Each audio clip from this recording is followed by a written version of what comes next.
मैं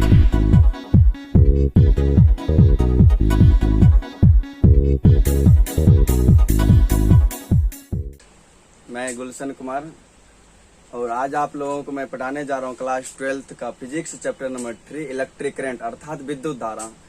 विद्युत धारा में आप लोगों को आज विद्युत धारा से संबंधित सारी बातें बताया जाएगा। कब क्या कैसे होता, किस प्रकार आवेश का प्रवाह होता, कैसे विद्युत धारा का प्रवाह होता। ये हमारा फर्स्ट वीडियो है इलेक्ट्रिक करंट से 12th का। आप लोगों को रेगुलर 12th का फिजिक्स का फर्स्ट वीडियो मिलता रहेगा। तो आइए हम चैप्टर स्टार्ट करते हैं। इलेक्ट्रिक करंट, विद्युत धारा। दोस्तों, विद्युत धारा अर्थात इलेक्ट्रिक करंट, इंग्लिश में इसे इलेक्ट्रिक करंट कहते हैं। इलेक्ट्रिक करंट विद्युत धारा का संबंध होता आवेश की प्रवाह से। इलेक्ट्रिक करंट विद्युत धारा का संबंध आवेश की प्रवाह से होता। आवेश की प्रवाह से आवेश दो प्रकार के होते हैं। एक होता है धनायन पॉजिटिव चार्ज वाला, एक होता है ऋणायन नेगेटिव चार्ज वाला। आवेश दो प्रकार के होते हैं, एक होते हैं धनायन, दूसरा होते हैं ऋणायन होते हैं, नेगेटिव चार्ज वाला होता है। इलेक्ट्रॉन जो होता है, इलेक्ट्रॉन इस पर जो चार्ज होता है वह होता है -1.6 इंटू 10⁻⁻⁻19 कूलम्ब होता है। इलेक्ट्रॉन पर जो चार्ज होता है -1.6 इंटू 10⁻⁻19 कूलम्ब होता है। अर्थात हम कह सकते हैं कि जो धारा होती है ना, विद्युत धारा, उसका संबंध किससे होती है? आवेश की प्रवाह से। आवेश की प्रवाह से होती है। तो हम कैसे कह सकते हैं? विद्युत धारा को देखिए। विद्युत धारा का जो डिफिनेशन होता है, किसी बिंदु से, अर्थात किसी बिंदु से एकांक समय में, एकांक समय का मतलब 1 सेकंड में, एकांक समय में 1 सेकंड में आवेश की प्रवाह, आवेश के प्रवाह को इलेक्ट्रिक करंट कहते हैं, विद्युत धारा। विद्युत धारा को हम लोग शॉर्ट में ईसी के द्वारा लिखते हैं। विद्युत धारा को हम लोग शॉर्ट में ईसी के द्वारा अर्थात इलेक्ट्रिक करंट बोलते हैं। इसे आई के द्वारा लिखा जाता है। विद्युत धारा को आई के द्वारा लिखा जाता है। जैसे मान लीजिए दोस्तों, ये कोई चालक पदार्थ है, चालक पदार्थ, और इस चालक पदार्थ में मुक्त इलेक्ट्रॉन पाया जाता है। मुक्त इलेक्ट्रॉन अर्थात फ्री इलेक्ट्रॉन, फ्री इलेक्ट्रॉन पाया जाता है। फ्री इलेक्ट्रॉन के कारण जो होता है आवेश की प्रवाह होती है। जैसे मैंने क्या किया, इस चालक पदार्थ को किसी सेल से जोड़ दिया, किसी सेल या बैटरी से जोड़ दिया। जब मैंने इस चालक पदार्थ को बैटरी से जोड़ा तो हमें नजर क्या आता है कि ये जो इलेक्ट्रॉन होता है ना, इलेक्ट्रॉन पर माइनस का चार्ज होने के कारण ये सेल के पॉजिटिव टर्मिनल, सेल में 2 टर्मिनल होते हैं, एक पॉजिटिव दूसरा नेगेटिव होते हैं। जब मैं इस चालक पदार्थ को सेल से जोड़ दिया तो नजर क्या आया कि जो इलेक्ट्रॉन होते हैं ना, वह इलेक्ट्रॉन सेल के पॉजिटिव टर्मिनल की ओर अट्रैक्टिव हो जाता, आकर्षित हो जाता है। अर्थात प्लस वाले टर्मिनल इलेक्ट्रॉन के माइनस को अपनी ओर आकर्षित कर लेता है। इस प्रकार इलेक्ट्रॉन क्या होता है, इलेक्ट्रॉन का प्रवाह होने लगता है, और इलेक्ट्रॉन जैसे ही प्रवाहित होता है विद्युत धारा का प्रवाह होने लगता है। तो इसलिए मैंने क्या बताया है कि किसी भी बिंदु से एकांक समय में, मतलब 1 सेकंड में आवेश की प्रवाह को इलेक्ट्रिक करंट, विद्युत धारा कहते हैं। इसे आई के द्वारा लिखा जाता है। विद्युत धारा को आई के द्वारा लिखा जाता है। विद्युत धारा दोस्तों, विद्युत धारा में एक आता है औसत विद्युत धारा, एवरेज इलेक्ट्रिक करंट, औसत विद्युत धारा। ये जो विद्युत धारा है इसे आई के द्वारा लिखा जाता है। इसे मैंने लिखा IAB, इसका अर्थ है औसत विद्युत धारा, एवरेज ऑफ इलेक्ट्रिक करंट, औसत विद्युत धारा। औसत विद्युत धारा का जो फॉर्मूला होता है ΔQ/ΔT, ΔQ/ΔT, अर्थात एक समय में, एक एकांक समय में, अर्थात एकांक वाले को हम लोग नीचे लिखते हैं। फॉर्मूला कैसे क्रिएट करते हैं? एकांक का मतलब 1, तो एक लकीर देंगे, और किसकी बात हुई एकांक में? समय की, तो समय नीचे लिख देंगे। समय t होती है तो समय को हमने नीचे लिख दिया। और एकांक समय में किसकी प्रवाह हो रही है? जिसकी प्रवाह हो रही उसे उस लकीर के ऊपर लिखते हैं। जैसे I average equal to ΔQ/ΔT, ये औसत विद्युत धारा का फॉर्मूला होता है। एक होती है तात्क्षणिक विद्युत धारा, इंग्लिश में इसे कहते हैं instantaneous electric current. Instantaneous electric current, तात्क्षणिक विद्युत धारा। तात्क्षणिक विद्युत धारा क्या मतलब होता है?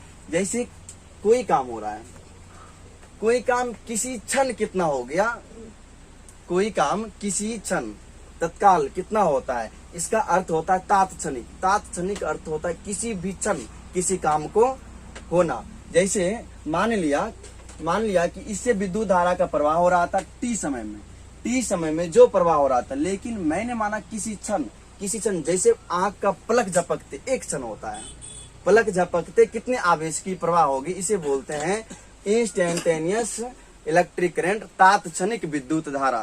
तात्क्षणिक विद्युत धारा का जो फॉर्मूला होता है बस कुछ नहीं, जो आवेश होता है आवेश की प्रवाह उसका डेरिवेटिव कर देते हैं, उसमें डी लगा देते हैं, और समय को भी छोटा कर देते हैं, उसमें भी डी लगा देते हैं। अर्थात तात्क्षणिक विद्युत धारा इंस्टेंटेनियस इलेक्ट्रिक करंट का जो फॉर्मूला होगा वह dq/dt होगा।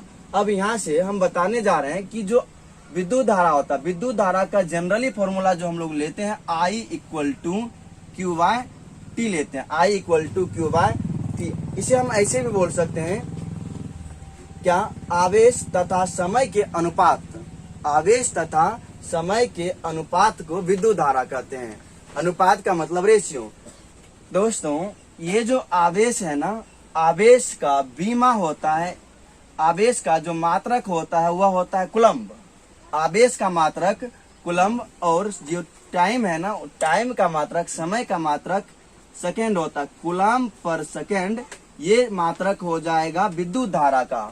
कूलम्ब पर सेकेंड को कहा जाता है एम्पियर, कूलम्ब पर सेकेंड को कहा जाता है एम्पियर। एम्पियर जो मात्रक होता है वह इलेक्ट्रिक करंट विद्युत धारा का होता है। जैसे देख लिए मैंने लिख दिया है, इसका मात्रक अर्थात विद्युत धारा का मात्रक जो यूनिट होता है वह कूलम्ब पर सेकेंड, कूलम्ब पर सेकेंड या फिर एम्पियर होता है। ए से एम्पियर याद रखिएगा, कूलम्ब पर सेकेंड या फिर एम्पियर, कूलम्ब पर सेकेंड या फिर एम्पियर, या फिर एम्पियर, कूलम्ब पर सेकेंड या फिर एम्पियर जो यूनिट होता है, मात्रक होता है, वह विद्युत धारा का होता है। और इसका बीमा जो होता है, आइए हम इसका बीमा निकालने के लिए सिखाते हैं किस प्रकार इसका बीमा निकाला जाता है। दोस्तों आवेश का जो बीमा होता है, आवेश का बीमा होता है, इसे हम मिटा देते हैं, आवेश का बीमा AT होता है, आवेश का बीमा AT या फिर IT होता है, आवेश का बीमा AT या फिर IT होता है। और जो समय होता है, समय का बीमा T होता है, समय का बीमा T होता है। दोस्तों ये T से T कैंसिल हो जाएगा, T से T कैंसिल हो जाएगा, तो सिर्फ बचेगा क्या हमारे पास, A या फिर I बचेगा। ये जो A और I बचा है, ये A या I बीमा होता है, मैंने लिख दिया। इसका बीमा विद्युत धारा का जो बीमा होता है, बीमा को इंग्लिश में डायमेंशन बोलते हैं। विद्युत धारा का बीमा A या फिर I होता है, विद्युत धारा का बीमा A या फिर I होता है। इस प्रकार आपको फॉर्मूला याद रहेगा तो आप क्रिएट कर पाएंगे किसका बीमा क्या होता है। तो विद्युत धारा का बीमा A या फिर I होता है। अब सवाल ये भी उठता है कि जो विद्युत धारा है वो किस प्रकार की राशि है, कौन सी राशि है ये विद्युत धारा। प्रश्न मैंने लिखा है कि विद्युत धारा सदिश या अदिश, विद्युत धारा सदिश या अदिश। सदिश को इंग्लिश में वेक्टर बोलते हैं, अदिश को इंग्लिश में स्केलर कहते हैं। तो विद्युत धारा सदिश या अदिश, अगर आपके पास जवाब है तो क्यों। अगर मैंने बोला कि विद्युत धारा अदिश राशि है, विद्युत धारा के पास अपना परिमाण भी होती है। थोड़ा सा मैं बता दूं आप लोगों को सदिश या फिर अदिश क्या होती है। सदिश जिसके पास परिमाण भी होती है और दिशा भी होती है, परिमाण और दिशा दोनों होती है वो सदिश होती है, वेक्टर बोलते हैं उसे। और जिसके पास सिर्फ ना मान होती है, वैल्यू होती है, परिमाण होती है, उसे अदिश कहते हैं। सदिश का एक और भी गुण है कि सदिश होने के लिए किसी भी राशि को उसके नियम का पालन करना पड़ेगा, सदिश योग के नियम का पालन करना पड़ेगा। जो विद्युत धारा होती है इसके पास, मैंने बोला है कि विद्युत धारा के पास अपनी दिशा भी होती है। दिशा किधर होती है दोस्तों, अगर इलेक्ट्रॉन पॉजिटिव टर्मिनल की ओर अट्रैक्ट हो रही है, आकर्षित हो रही है, तो विद्युत धारा का जो दिशा होगा इलेक्ट्रॉन प्रवाह के विपरीत दिशा में विद्युत धारा का दिशा होता। मैंने फिगर में दर्शा दिया, I के द्वारा विद्युत धारा, और विद्युत धारा का दिशा इलेक्ट्रॉन इधर जा रही है तो विद्युत धारा का दिशा जो होगा उसके विपरीत होगा, उल्टी डायरेक्शन में होगा। ये विद्युत धारा का दिशा हो जाएगी। तो मैंने लिख दिया है कि इसके पास जो होता है, विद्युत धारा के पास दिशा भी होती है और परिमाण भी होती है। जैसे कि हम मान लेते हैं कितने का आवेश प्रवाह हो रहा है, तो हम कहते हैं कि 5 एम्पियर का आवेश प्रवाहित हो रहा, 5 एम्पियर का विद्युत धारा का प्रवाह हो रही है। तो मैंने बोला कि इसके पास दिशा भी परिमाण भी, तो ये सदिश होनी चाहिए, लेकिन नहीं होती है ये सदिश। क्यों? अभी देखते हैं ना, क्वेश्चन उठी है, प्रश्न उठी है कि विद्युत धारा सदिश या अदिश। तो हमने बोला कि विद्युत धारा जो होती है अदिश राशि होती है। मैंने लिख दिया अदिश राशि है। कौन सी राशि है? अदिश राशि। विद्युत धारा अदिश राशि है क्योंकि ये सदिश योग का पालन नहीं करता है, वेक्टर एडिशन रूल्स का पालन नहीं करता है। जैसे यहाँ पर देखिएगा कि मैंने क्या बोला, ये कोई वस्तु रखी हुई है, ये कोई वस्तु रखी हुई है। इस वस्तु जमीन के साथ कोई व्यक्ति इसे 5 एम्पियर के 5 न्यूटन के बल के साथ इस डायरेक्शन में खींचता है, कोई दूसरा व्यक्ति इसे 5 न्यूटन के बल के साथ उसके विपरीत डायरेक्शन में खींचता है। दोनों एक दूसरे के विपरीत डायरेक्शन में बल लगाता है, तो फिर क्या होगा? एक लड़का उधर की ओर खींच रहा है, एक लड़का इधर की ओर खींच रहा है, तो फिर दोनों का बल सेम लग रहा है, दोनों 5 न्यूटन का ही बल लगा रहा है। तो क्रिएट क्या होगा? ना तो ये वस्तु उधर जाएगी, ना तो ये वस्तु इधर आएगी। क्यों? तो जब इनको हम जोड़ेंगे इसके बल को, टोटल कितना बल लग रहा है, तो दोनों विपरीत दिशा में लग रहा है। तो 5 न्यूटन का बल विपरीत दिशा में लगने का मतलब माइनस होता है। तो 5 न्यूटन का बल, ये 5 न्यूटन का बल, दोनों को घटा दीजिएगा तो कितना आ जाएगा? 0 आ जाएगा। 0 हो जाने का मतलब कोई कार्य नहीं हो रहा है वस्तु पर। 5 न्यूटन का बल अगर इस डायरेक्शन में लग रहा है तो इसके विपरीत डायरेक्शन में भी 5 न्यूटन का बल लग रहा है, और दोनों एक दूसरे को कट करके 0 कर देता, अर्थात वस्तु की स्थिति में कोई परिवर्तन नहीं आता, अर्थात ये वस्तु सदिश योग के नियम का पालन करता है। लेकिन विद्युत धारा में ऐसी कोई बात नहीं है। देखिए, जैसे ये कोई वायर है, मैंने माना ये कोई वायर है, तार जा रही है, ये कोई वायर है जो नीचे से आगे ऊपर की ओर जा रही। मैंने क्या किया, इस वायर को आगे चलकर इसे 2 भागों में बांट दिया। इस वायर को मैंने आगे चलकर 2 भागों में बांट दिया। जैसे देख लीजिए, ये वायर आगे चलकर इधर की ओर बट गया और इधर की ओर बट गया। यहाँ पर परिपथ में रास्ते में बल्ब लगी हुई है, ये रहा, और इधर भी बल्ब लगी हुई है, ये रहा, दोनों डायरेक्शन में। और कितने एम्पियर का विद्युत धारा प्रवाहित हो रहा है? 5 एम्पियर की विद्युत धारा प्रवाहित हो रही है। तो यहाँ पर क्या होगा, अगर बल 5 एम्पियर की विद्युत धारा प्रवाहित हो रही तो यही 5 एम्पियर का विद्युत धारा इलेक्ट्रिक करंट इधर भी जाएगा आई, और वही 5 एम्पियर का इलेक्ट्रिक करंट विद्युत धारा आई उधर भी जाएगा, दोनों एक दूसरे के विपरीत डायरेक्शन में हो जाएगा। तो फिर क्या होना चाहिए? बल्ब नहीं जलना चाहिए। अगर ये सदिश योग के नियम का पालन करता तो दोनों एक दूसरे को खत्म करके कैंसिल कर देता, 0 हो जाता, अर्थात कोई प्रभाव नहीं होता। लेकिन हम लोग देखते हैं अपने घर में भी, जैसे यही एक मान लीजिए ये एक वायर है, और इस वायर से हमने 2 वायर को कनेक्ट किया, एक वायर इधर की ओर, एक वायर इधर की ओर है, दूसरी वायर जो इधर की ओर लगी है, और नीचे से करंट आ रही। दोनों डायरेक्शन में अगर बल्ब लगी हुई तो दोनों डायरेक्शन में बल्ब जलती है, अर्थात विद्युत धारा सदिश योग के नियम का पालन नहीं करती है। विद्युत धारा सदिश योग के पालन नहीं करता, इस कारण ये जो होती है राशि अदिश आती है। विद्युत धारा एक अदिश राशि है क्योंकि यह सदिश योग के नियम का पालन नहीं करता है।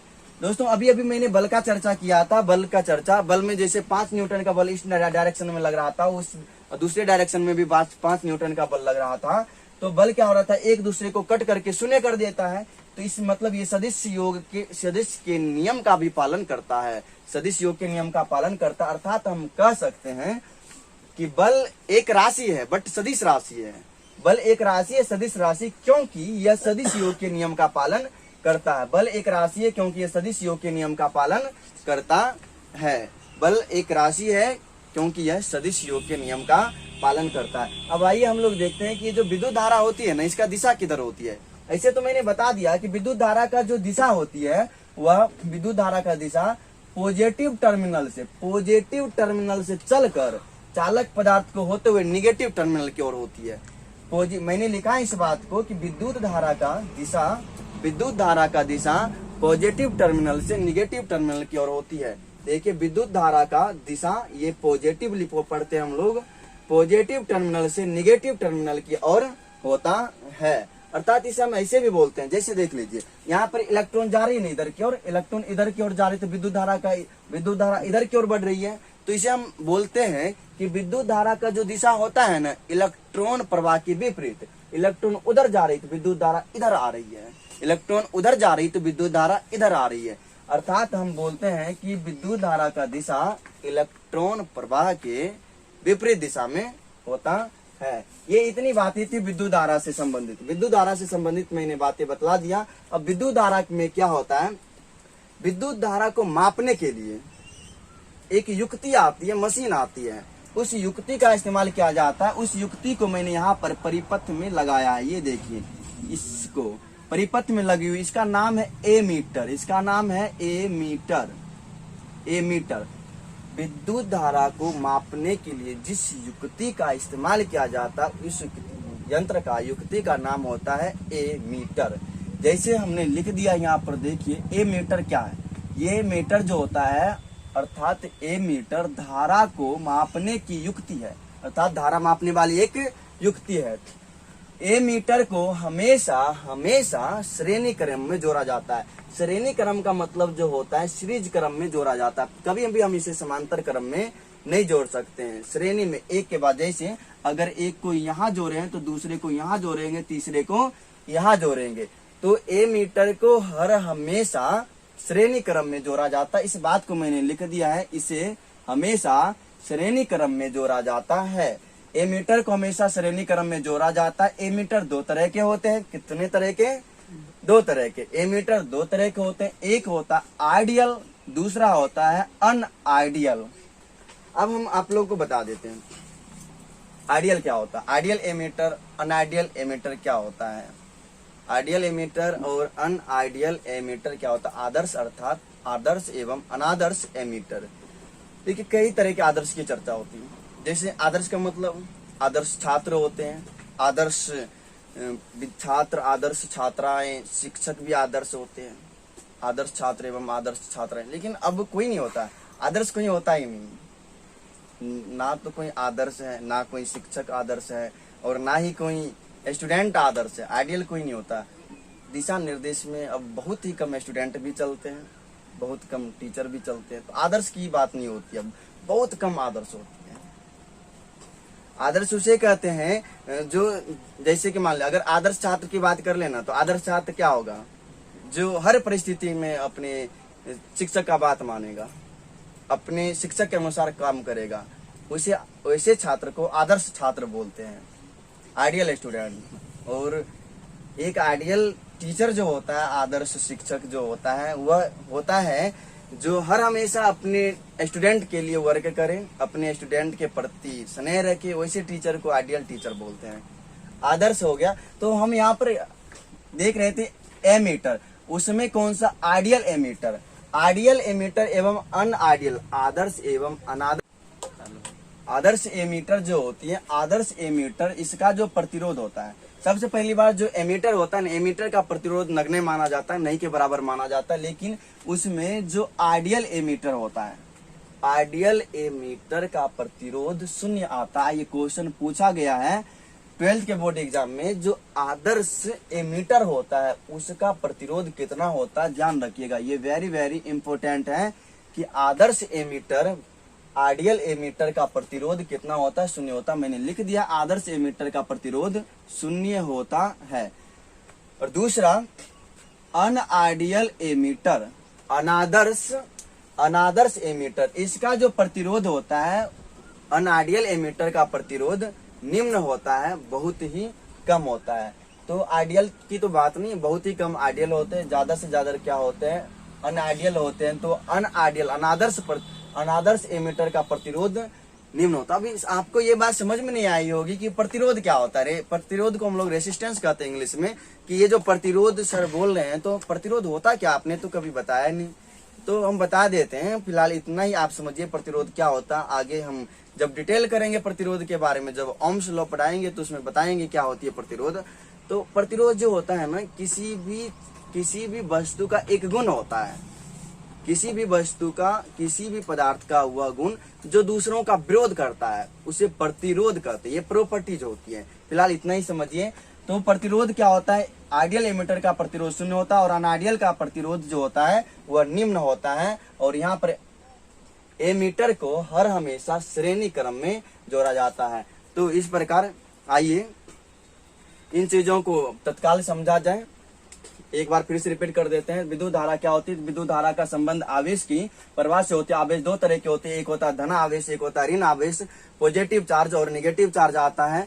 पॉजिटिव चार्ज होता है जो वस्तु इलेक्ट्रॉन का त्याग करता है उसे कहते हैं पॉजिटिव चार्ज। जो वस्तु इलेक्ट्रॉन को ग्रहण करता है उसे बोलते हैं निगेटिव चार्ज बोलते हैं। विद्युत धारा क्या होता है? किसी बिंदु से एकांक समय मतलब 1 सेकंड में आवेश की प्रवाह को विद्युत धारा कहते हैं। इसे आई के द्वारा लिखा जाता है। औसत विद्युत धारा का सूत्र, औसत विद्युत धारा को हम लोग आई एवरेज के द्वारा लिखते हैं और इसका जो फॉर्मूला होता है delta Q by delta T होता है। और तात्क्षणिक एक होता है विद्युत धारा, तात्क्षणिक विद्युत धारा मतलब किसी क्षण मैंने विद्युत धारा को माप लिया तो उसे बोलेंगे विद्युत तात्क्षणिक विद्युत धारा। उसे इंग्लिश में बोलते हैं इंस्टेंटेनियस इलेक्ट्रिक करंट। इसे आई इंस्टेंटेनियस के द्वारा लिखा जाता है। इसे अब छोटा का मतलब डी लगाते हैं, डेरिवेटिव कर देते हैं, उसका D Q by D T हो जाएगा तात्क्षणिक विद्युत धारा का फॉर्मूला। और इन विद्युत धारा से संबंधित तो वेरी इंपोर्टेंट बातें रिमेंबर पॉइंट्स जो है वो ये रहा कि इसका जो मात्रक होता है कूलम पर सेकंड या फिर एम्पियर होता है। इसका जो बीमा होता है ए या फिर आई होता है। विद्युत धारा सदिश है या अदिश, ये प्रश्न उठता है तो मैंने जवाब दिया आप लोगों को कि विद्युत धारा जो होती है वह एक प्रकार की अदिश राशि होती है। अदिश राशि होती है क्योंकि ये सदिश योग के पालन नहीं करता, बल एक सदिश राशि होती है क्योंकि यह सदिश योग के नियम का पालन करता है। विद्युत धारा का जो दिशा होता है पॉजिटिव टर्मिनल से निगेटिव टर्मिनल की ओर होता है। ये जो पॉजिटिव टर्मिनल हो जाएगा इसके विपरीत पॉजिटिव टर्मिनल से चलकर निगेटिव टर्मिनल की ओर विद्युत धारा का दिशा होता है। इसे दूसरे शब्दों में कहते हैं इलेक्ट्रॉन की दिशा के विपरीत विद्युत धारा का दिशा होता है। दूसरा आता है इसे एक विद्युत धारा को मापा किससे जाता है? तो विद्युत धारा को एमीटर से मापा जाता है। तो एमीटर क्या होता है? एमीटर धारा मापने की एक युक्ति होती है। इसे हमेशा श्रेणी क्रम में जोड़ा जाता है। ये दो तरह के होते हैं, एक आइडियल दूसरा होता है अनआइडियल। आइडियल एमीटर जो होता है उसका प्रतिरोध 0 होता है और अनआइडियल एमीटर का जो प्रतिरोध होता है उसका निम्न होता है। जैसे आप देख सकते हैं मैंने इसे जोड़ा है, एमीटर को एक श्रेणी क्रम में जोड़ दिया है। तो आज के लिए बस इतना ही दोस्तों, मिलेंगे फिर नेक्स्ट वीडियो में। अगर वीडियो आप लोगों को समझ में आ गई, हमारी पढ़ाई अच्छी लगी हो तो वीडियो को लाइक करें, शेयर करें, चैनल को सब्सक्राइब करें। तो आज के लिए बस इतना ही, मिलेंगे फिर नेक्स्ट वीडियो में। जय हिंद। हो गया।